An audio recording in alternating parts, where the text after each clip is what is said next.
আসসালামু আলাইকুম। এখন আমরা দেখব ক্লাস 8-এর ম্যাথ অনুশীলনী 2.1 এর 4 নম্বর অঙ্ক, লেকচার নম্বর 2। প্রথমে প্রশ্নটা দেখো। এই প্রশ্নের মধ্যে বলা আছে যে বার্ষিক শতকরা মুনাফার হার 10.50 টাকা হলে 2000 টাকায় 5 বছরে মুনাফা কত হবে? তাহলে কি বলছে যে আমাকে বের করতে হবে মুনাফা। তাহলে আমরা কি জানি? আমরা প্রথম জানি যে মুনাফা সমান সমান কি আয়। আয় তো মুনাফা। তাহলে আর শতকরা হার, হার বলতে আমরা বুঝি আর এর মান আছে 10.50 এবং আসল পি দেওয়া আছে দেখো 2000 টাকা, সময় আমাদের n 5 বছর, সব কিছু আমার দেওয়া আছে। তাহলে এখন আমরা লিখবো, দেখো এখন আমরা কি লিখবো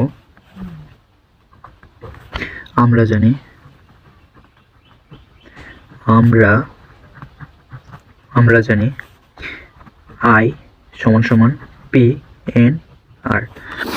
এই সূত্রটার মধ্যে আমাদের যে পাঠ্য বই, সেই বইটার মধ্যে দেখবা লেখা আছে আই সমান সমান পি আর এন। এখন তুমি যেভাবে লিখতে পারো হবে, সমস্যা নেই।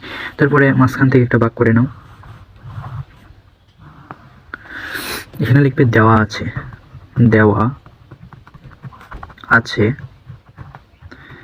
তাহলে আমাদের কি দেওয়া আছে?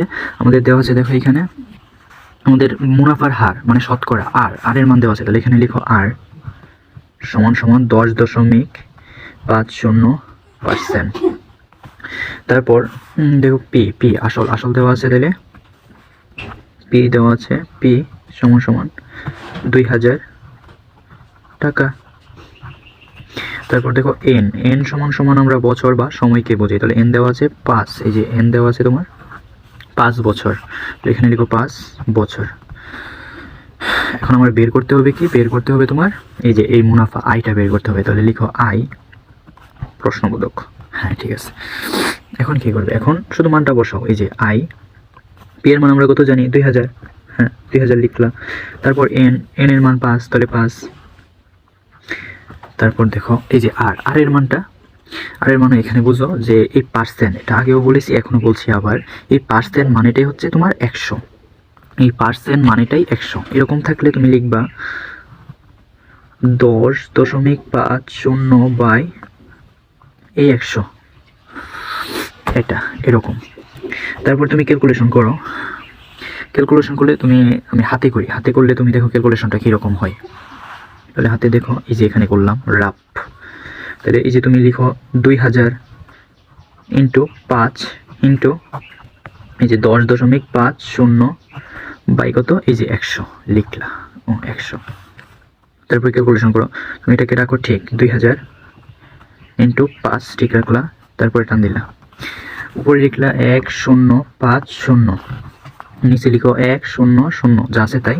তারপরে এই যে এখানে দেখো এই যে এই দশমিকটা থাকার কারণে নিচে একটা 1 হবে।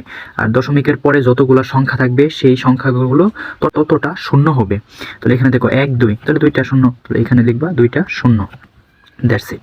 এখন হবে তুমি কাটাকাটি করো। এগুলো কিন্তু উপরের সংখ্যা, মানে এইগুলো উপরের সংখ্যা, এইগুলো নিচের সংখ্যা। তাহলে তুমি কাটাকাটি করো। এই যে এখানে 1টা 2টা 3টা শূন্য কাটলাম। তাহলে এখানে কাটিয়ে 1টা 2টা এই যে 3টা শূন্য কাটলাম, ঠিক আছে।